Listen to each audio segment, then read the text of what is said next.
오늘 우리에게 주시는 하나님의 말씀은 신약 성경 마태복음 28장 16에서 20절의 말씀입니다. 이제 제가 하나님의 말씀을 봉독하겠습니다. 11 제자가 갈릴리에 가서 예수께서 지시하신 산에 이르러 예수를 배웁고 경배하나 아직도 의심하는 사람들이 있더라. 예수께서 나와 말씀하여 이르시되 하늘과 땅의 모든 권세를 내게 주셨으니 그러므로 너희는 가서 모든 민족을 제자로 삼아 아버지와 아들과 성령의 이름으로 세례를 베풀고 내가 너희에게 분부한 모든 것을 가르쳐 지키게 하라. 볼지어다 내가 세상 끝날까지 너희와 항상 함께 있으리라 하시니라. 아멘.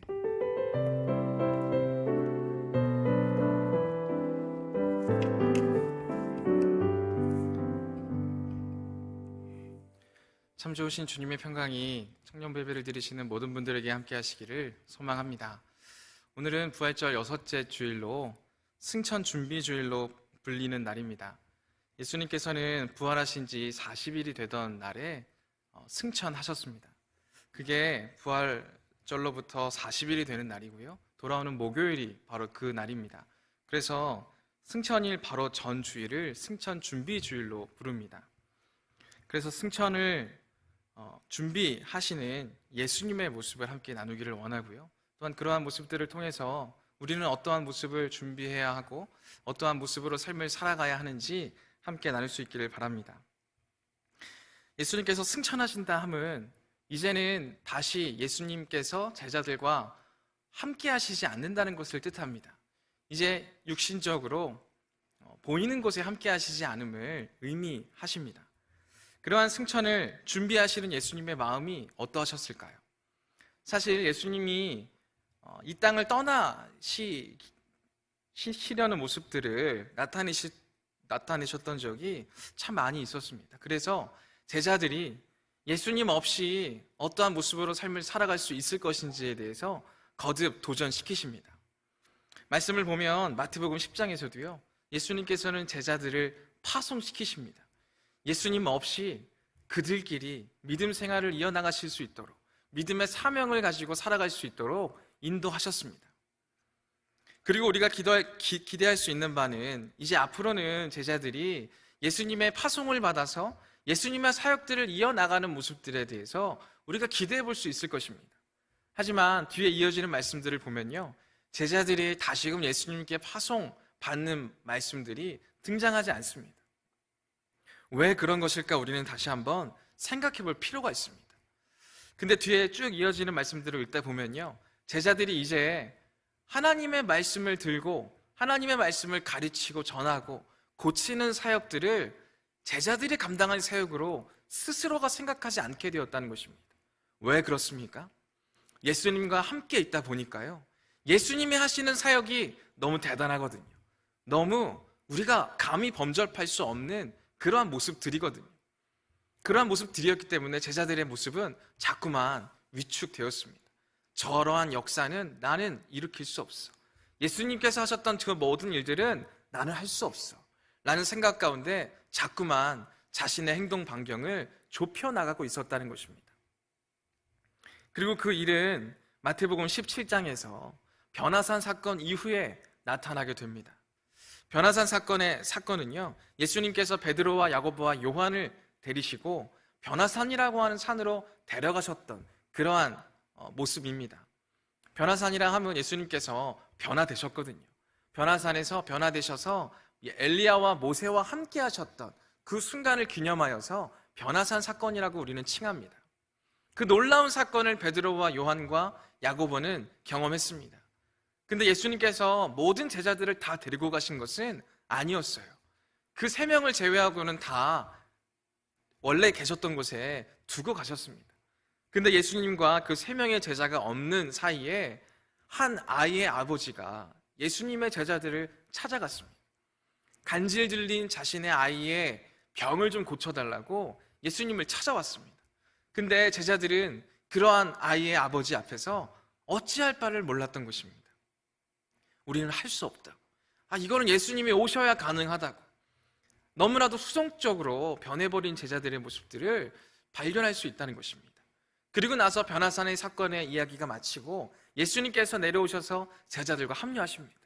그랬더니 그 간절 들린 아이의 아버지가 예수님을 향하여 이렇게 질문하는 것입니다. 할 수 있거든 내 아이의 병을 좀 고쳐달라고. 이렇게 말씀을 하자 예수님께서 버럭 화를 내시며 할 수 있거든이 무슨 말이냐, 믿는 자에게는 능치 못할 일이 없다 라고 말씀하십니다. 그리고 나서 그 아이를 고치시고요, 그곳에 남겨져 있었던 제자들을 향하여 이렇게 말씀하십니다. 믿음이 없고 패역한 세대요, 내가 언제까지 너희와 함께 있으며 얼마나 너희를 참으리요 라는 말씀을 주신다는 것입니다.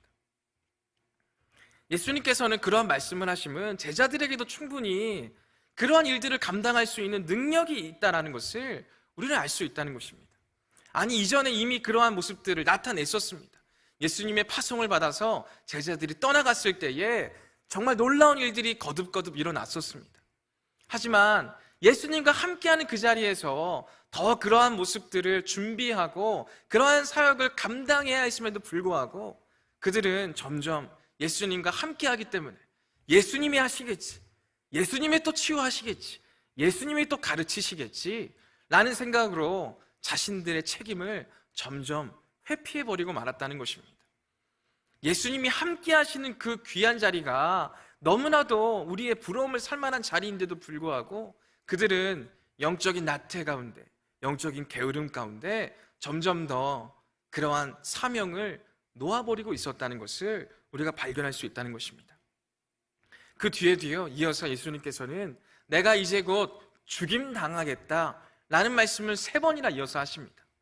그 말씀을 듣고 제자들이 그럼 우리가 어떻게 해야 하는가라는 그런 준비를 하기를 원하셨을 것입니다. 하지만 그 말을 들은 제자들은요, 그 말을 믿지 못하는 거예요. 오히려 화를 내면서 우리가 그렇게 내버려 두지 않겠다고, 예수님 우리에게 꼭 필요한 존재시고 예수님이 있어야 우리의 존재가 가능하니까 우리가 예수님을 지키겠다고 그렇게 말하고 있다는 것입니다. 예수님 없이는 아무것도 할 수 없는 제자들의 모습을 보여주는 대목입니다. 물론 지금 우리도 그러한 고백들을 하지 않습니까? 예수님 없이는 아무것도 할 수 없다고 그런 이야기들을 합니다. 하지만 이 당시에 그들의 고백과는 사뭇 다르죠. 그들은 정말 예수님의 눈앞에 있었기 때문에 예수님이 다 해주셨던 때였습니다. 그렇기 때문에 어떠한 하나도 예수님이 다 하실 것이기 때문에 그들은 그 하나도 감당하지 않으려고 하는 그러한 마음이 있었다는 것이죠. 그리고 어떻게 되었습니까? 예수님은 실제로 말씀하셨던 대로 죽임당하셨습니다. 죽임당하셔서 제자들과 더 이상 함께할 수 없는 그러한 상황 가운데 있게 되었습니다. 그러자 제자들은 어떠한 모습들을 나타냈습니까? 제자들은 뿔뿔이 흩어졌습니다. 뿔뿔이 흩어지는 걸로 모자라서 예수님을 부인했고요, 두려운 마음 가운데 숨어 지내기 시작했다는 것을 우리가 바라볼 수 있습니다. 그 모습을 일러 우리는 그렇게 표현할 수 있습니다. 영적 침체라고 말입니다. 그들은 예수님만을 믿었고 예수님만을 의지했고 예수님만을 신뢰했습니다. 예수님이 다 해주셨고 예수님이 앞으로도 다 해주실 거라고 생각했습니다. 실제로 예수님께서는 죽은 사람도 되살리지 않았습니까? 그랬던 모습을 보았기 때문에 앞으로 평생 동안 예수님 한 분만 계시면 우리는 부족한 게 없다, 다 할 수 있다, 믿음의 고백처럼 보이지만요, 전혀 믿음의 고백과는 거리가 먼 그냥 자신의 안위만을 생각하는 모습들이 되어지고 말았다는 것입니다. 그러한 모습들 가운데 예수님이 없어지자 무너지게 되는 제자 공동체를 만나게 된다는 것입니다. 그리고 예수님 부활하셨습니다. 부활하시고 숨어있고 두려워했고 예수님을 부인했던 제자들을 찾아가십니다. 그때 제자들은 깨달았어야 했습니다. 예수님이 함께 해주시지 않는 상황에 우리는 너무나도 무력하구나, 우리가 아무런 준비가 되어 있지 않았었구나.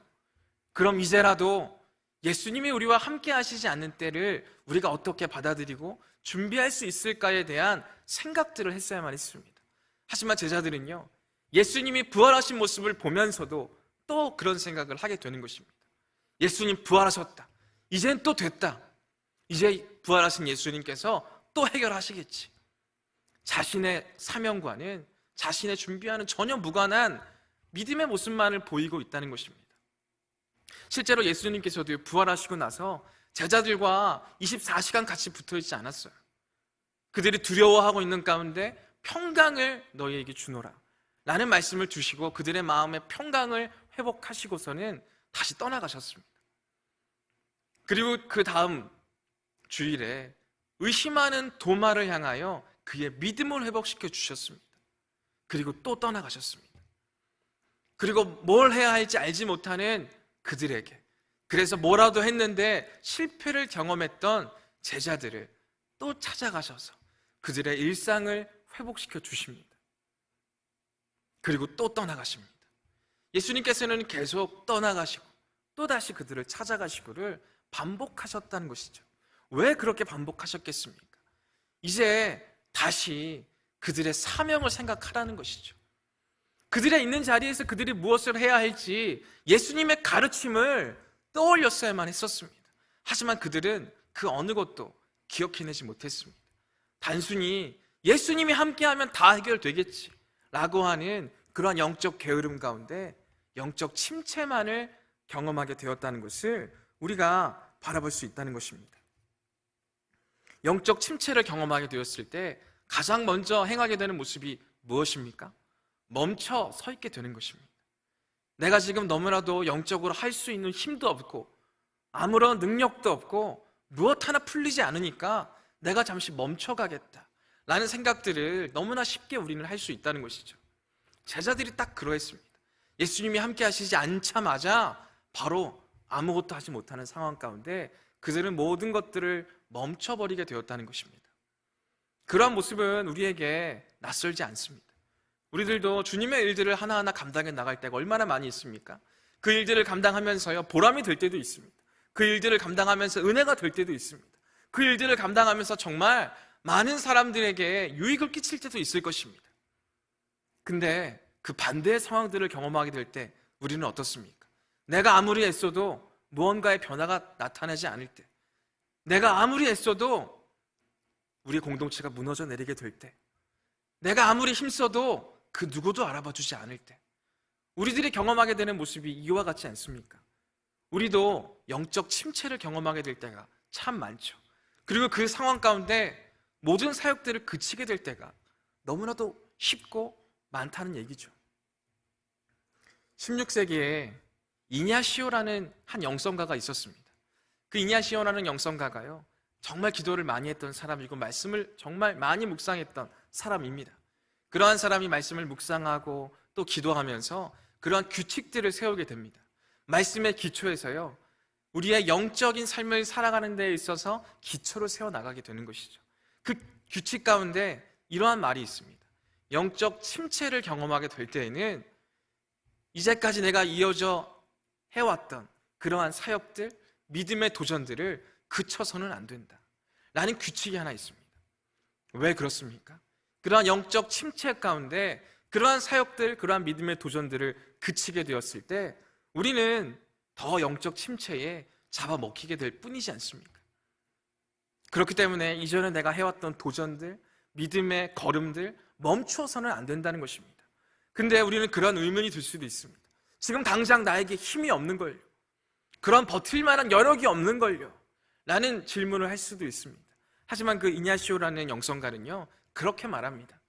그 자리에서도 여전히 우리에게는 하나님의 은혜가 남아있다, 여력이 남아있다, 그 일들을 감당할 수 있게 하시는 하나님의 여력을 바라보며 신뢰하며 그 여정을 계속 지켜나갈 수 있어야 한다 라는 규칙을 주고 있다는 것입니다.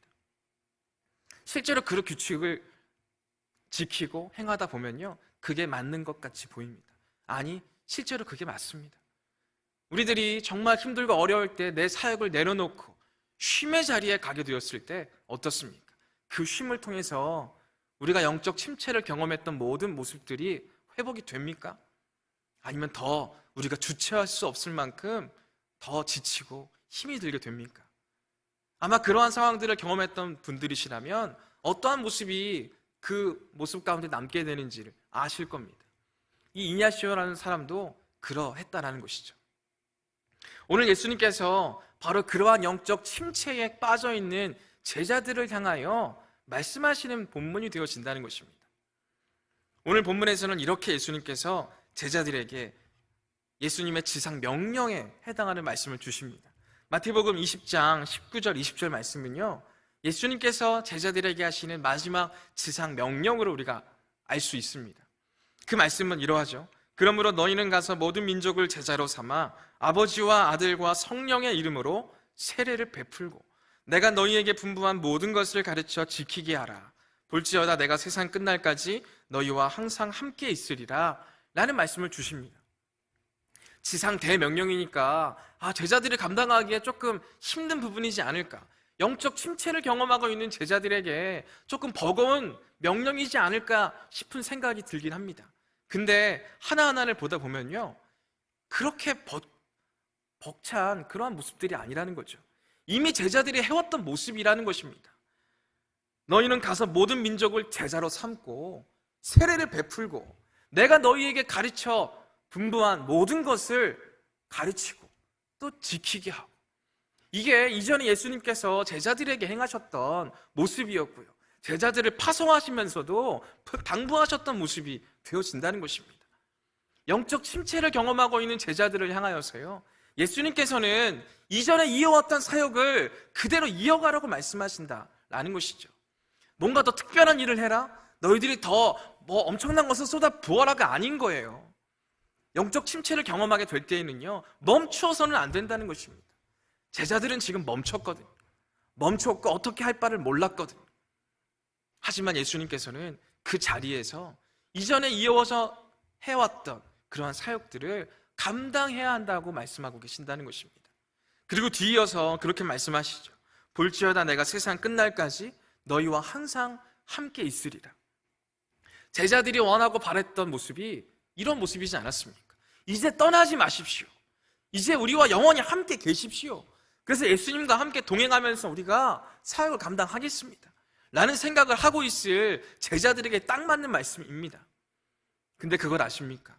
예수님께서는요, 이 말씀을 하시고요, 승천하셨어요. 이 말씀을 하시고요, 더 이상 함께 하시지 않았다는 것입니다. 아니, 제자들은 얼마나 허망했겠습니까? 자신들이 생각했던 영원히 함께 하시는 예수님, 이제는 우리가 무너지지 않을 수 있다, 우리가 해낼 수 있다 라고 소망과 기대를 품었을 바로 그 자리에서 예수님께서는 떠나가셨다는 거예요. 그럼 이 말씀을 우리가 어떻게 해석해 볼 수 있느냐라는 거죠. 제자들은 자꾸만 예수님의 부재를 경험했습니다. 예수님이 함께하지 않으심을 경험하고 또 경험했습니다. 그 가운데 무너지고 또 무너졌습니다. 근데 이 말씀을 우리가 어떻게 해석해 볼 수 있겠느냐라는 것입니다. 근데 우리가 한 가지 집중해서 봐야 할 부분은요, 그들이 부재를 경험하고 있었던 바로 그 자리에 예수님이 함께 하셨다는 사실입니다. 예수님이 변화산에 있을 때요, 간질에 걸린 어린아이를 데리고 온 아버지가 있지 않았습니까? 제자들을 찾아갔는데 고쳐주지 못했죠. 그래서 예수님께서는 어떻게 하셨습니까? 그들이 그러한 가운데 무너지게 하셨습니까? 그들을 찾아가셔서 그 아이를 고쳐주시고 그 믿음이 없었던 제자들을 향하여 믿음이 없고 패역한 세대요 라고 하시면서 함께 하셨지 않았습니까? 예수님을 부인하고 예수님을 떠나갔던 제자들, 예수님께서는 어떻게 하셨습니까? 두려워하고 숨어있는 제자들을 향하여 예수님 찾아가셨지 않습니까? 함께 하시는 예수님을 집중할 수 있어야 하는데요, 제자들은 부재하시는 예수님만 바라보고 지켜보았다는 것이죠. 일상의 회복을 위해서 뭐라도 해보기 위해 나갔지만 또다시 실패하고 무너질 수밖에 없는 그 자리에서 보라, 주님이시다, 함께 하시는 주님을 우리는 발견해낼 수 있어야 한다는 것입니다. 예수님이 함께 하시면요, 우리가 좋을 때만, 모든 것들이 잘 풀릴 때만 함께 하시는 게 아니라요, 예수님이 부재하시는 것 같은 그러한 상황에서도 함께 하시는 예수님에 대해서 예수님은 거듭거듭 우리에게 말씀하여 주시고 보여주신다는 것이죠. 예수님 실제로 이 말씀을 하시고 부재하셨어요. 승천하셨어요. 하지만 그 가운데에서도 제자들과 함께 하심에 대해서 우리는 말씀을 통해 확인할 수 있다는 것이죠. 우리는 늘 예수님이 우리와 함께 하시는 그 증거를요, 우리의 삶의 형통함에서 찾으려고 할 때가 참 많이 있지 않습니까? 우리가 기도했던 대로 모든 일들이 잘 풀립니다. 기도했던 대로 모든 것들이 잘 흘러갑니다. 그럼 우리는 대뜸 그런 생각을 합니다. 주님 나와 함께 하시네. 하지만 우리가 생각했던 대로 일이 풀리지 않습니다. 기도했던 대로 응답되지 않습니다. 그 자리에서 우리는 너무 쉽게 얘기합니다. 하나님이 나와 함께 하시지 않는다. 제자들과 같은 자리에 우리가 서 있게 되는 것입니다. 또 그러한 자리에서 우리는 너무 쉽게 그럼 기도하지 않겠어, 내가 기도해봤자 응답되지도 않을 거 내가 더 기도하지 않겠어 라는 마음으로 너무 쉽게 우리의 모습을 옮겨낸다라는 것이죠. 오늘 예수님께서는 바로 그러한 모습을 우리에게 도전하신다는 것이죠. 그리고 영적 침체의 때에 우리가 어떠한 모습을 가져야 하는지 도전하신다는 것이죠. 어떠한 모습을 가져야 합니까? 우리가 이제까지 해왔던 사역들을 계속 멈추지 않고 해나갈 수 있어야 한다는 것이죠. 더불어서요, 우리는 준비할 수 있어야 한다는 것입니다. 어떠한 때를요? 예수님이 함께 하시지 않는 것 같은 그런 순간이 올 수도 있구나. 그럼 그때 내가 어떻게 해야 하는가? 우리는 그때를 대비하여 준비할 수 있어야 한다는 것입니다. 무슨 준비가 필요할까요? 우리는 지금 너무나도 일들이 잘 풀리게 될 때 예수님이 함께 하심을 너무 쉽게 경험할 수 있다고 하지 않았습니까? 그러한 때에 내가 힘들 때에도 주님은 나와 함께 하시는구나. 오늘 말씀에 의지하여서 내가 세상 끝날까지 너희와 항상 함께 있으리라 라는 말씀이 쉽게 믿어지는 바로 그때, 예수님이 함께 하시지 않는 때에도 내가 이 말씀을 의지할 수 있어야 하겠다 라는 준비가 우리 안에 필요하다는 것이죠. 이러한 준비가 되어질 때요, 정말 우리는 영적 침체의 자리에서도 그 영적 침체를 이겨낼 수 있는 힘이 그 안에서부터 나타날 수 있다는 것이죠. 우리는 요셉에 대한 이야기를 보면서 그러한 말씀들을 이해해 나갈 수 있습니다. 창세기에 나오는 요셉은요, 영적 침체를 경험할 수밖에 없는 삶의 자리에 있습니다. 모든 것들이 잘 풀리고 하나님께서 꿈도 꾸게 하시고 정말 좋은 것으로 입히시고 먹이시는 하나님의 손길을 경험하게 되었을 때 요셉은 하나님과 함께 있음을 경험했습니다. 근데 그랬던 요셉이 형제들의 시기와 질투로 죽임당할 뻔했던 자리에서 노예로 팔려가지 않습니까? 영적 침체를 경험할 수밖에 없는 그러한 자리에 서 있습니다. 하지만 말씀을 보다 보면요, 말씀에 그렇게 기록되어 있습니다. 하나님께서 요셉과 함께 하셔서 라는 말씀이 기록되어져 있습니다. 저번에도 말씀을 함께 나누었듯이 하나님은 원래 요셉과 함께 하셨어요. 근데도 그러한 말씀을 기록하고 있는 건 요셉이 그 자리를 지켜내고 있다는 것이죠. 영적 침체를 경험하는 자리에서도요, 하나님과 함께하고자 하는 자리를 그치지 않고 있었다는 것을 우리에게 알려준다는 것입니다. 그리고 나서 보디발의 집에서 집사로 열심으로 일하지 않습니까? 하지만 억울한 누명을 쓰고 감옥에 갇히게 되지 않습니까? 영적 침체를 경험할 수밖에 없는 자리예요. 하지만 그 자리에서도 요셉은 하나님과 함께했다고 기록하고 있다는 것입니다. 그리고 얼마 뒤에 술 빚는 자와 떡 끊는 자가 감옥에 오게 되지 않습니까? 그리고 그들이 꾼 꿈에 대한 이야기를 요셉에게 하게 됩니다. 그리고 요셉은 그들의 꿈을 해몽해주고 나중에 잘 되게 되었을 때 자기를 기억해달라고 이야기합니다. 어떻게 보면 모든 게 잘 풀리는 자리일 것입니다. 그리고 실제로 요셉이 해몽해준 대로 일들이 다 풀리게 됩니다. 그리고 요셉은 기대하지 않았겠습니까? 내가 해몽해준 대로 됐으니까 이후의 일들이 다 잘 풀려지게 되겠지. 근데 말씀은요, 이렇게 적고 있습니다. 2년 동안 요셉을 찾지 않았더라 라고 말씀은 기록하고 있다는 것입니다. 그 자리에서 요셉이 얼마나 희망 고문을 당했겠습니까? 요셉의 마음이 얼마나 두려움에 빠질 수밖에 없었겠습니까? 도대체 언제까지 내가 이렇게 감옥 생활을 해야 하냐고 라는 좌절 가운데 처해 있지 않았겠습니까? 하지만 요셉은 그때도요, 하나님과 함께하는 자리를 놓치지 않았다는 것입니다. 그 모든 자리들을 경험하면서요, 요셉은 준비했던 것이죠. 무엇을요? 내 생각대로 되지 않을 수도 있구나. 하나님이 함께 하시지 않는 자리가 자리처럼 여겨지는 그러한 상황과 환경이 있을 수도 있구나 라는 생각을 하고 있었다는 것이죠. 그리고 나서 어떤 일이 나타납니까? 2년이 지난 후에 바로가 꿈을 꾸지 않습니까? 바로가 꾼 꿈은 아무도 해석해 주지 못합니다. 그리고 요셉이 그 꿈을 해석해 주지 않습니까? 7년 동안의 풍년이 있을 것이고 7년 동안의 흉년이 있을 거라고, 이걸 대비해야 한다고 그러한 말을 하지 않습니까? 그렇게 해몽을 해주자 바로와 모든 신하들이요, 요셉만한 사람이 없다, 이러한 일들이 있을 때 이러한 일들을 대비할 수 있는 사람도 요셉밖에 없다라고 말하기 시작합니다. 사실 그런 이야기를 들었을 때 어떻게 준비하고 대비해야 할지는 다 알지 않습니까? 7년 동안 풍년이 있을 거고 7년 동안 흉년이 있을 거라는 그런 하나님의 예언이 있어요. 그럼 그거에 맞게 행동할 수 있는 건 너무나 명백하지 않습니까? 7년 동안의 풍년일 때 대비해야죠. 7년 동안의 흉년을 대비해야죠. 근데 그런 일을 할 수 있는 건 요셉밖에 없다라고 말씀은 기록하고 있는 거예요. 하나님께서 그렇게 말씀하신 게 아니라요, 바로와 그의 신하들이 요셉을 향해 그러한 이야기를 하고 있다는 것입니다. 왜 그렇습니까? 사람은 너무 쉽게 그 환경과 여건에 물들기 마련이거든요. 그들은 그러한 생각들을 했을 것입니다. 7년 동안의 풍년 가운데 7년의 흉년을 잊어버릴 거라. 하지만 요셉의 일대기를 알고 있는 바로와 그의 신하들은 이러한 일들을 감당할 수 있는 건 요셉밖에 없다고 모두의 입을 모아 고백하고 있다는 것이죠. 실제로 요셉은 어떻게 했습니까? 7년 동안의 풍년 기간에 모든 것들을 준비하고 대비하지 않았습니까? 무엇을 위해서요? 7년 동안의 흉년을 위해서요. 이게 쉬운 일처럼 여겨지십니까?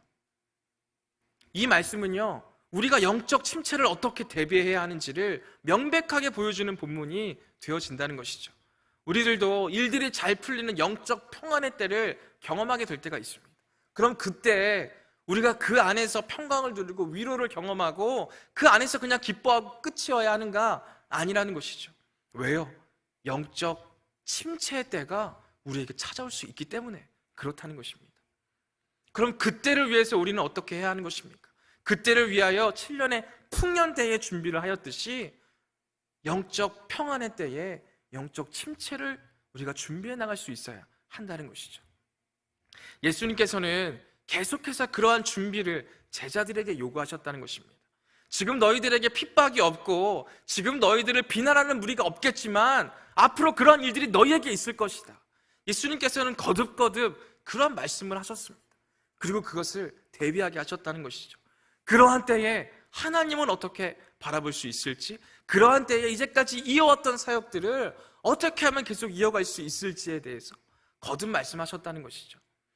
그리고 오늘 말씀들을 통해서 그 정점을 찍고 있다는 것입니다. 이제 그 모든 준비에 대한 내용들을 너희들의 사역 가운데 이어나가라 라고 말씀하시고 있다는 것이죠. 그리고 어떻습니까? 우리가 다 아는 대로 사도행전에 제자들이 실제로 그러한 길들을 걸어가고 있다는 것이죠. 여전히 예루살렘에서 제자들을 향한 비난과 제자들을 어떻게든 붙잡으려고 하는 무리들이 참 많았습니다. 그 가운데 제자들은 그냥 무너질 수밖에 없는 상황 가운데 있을 수도 있었습니다.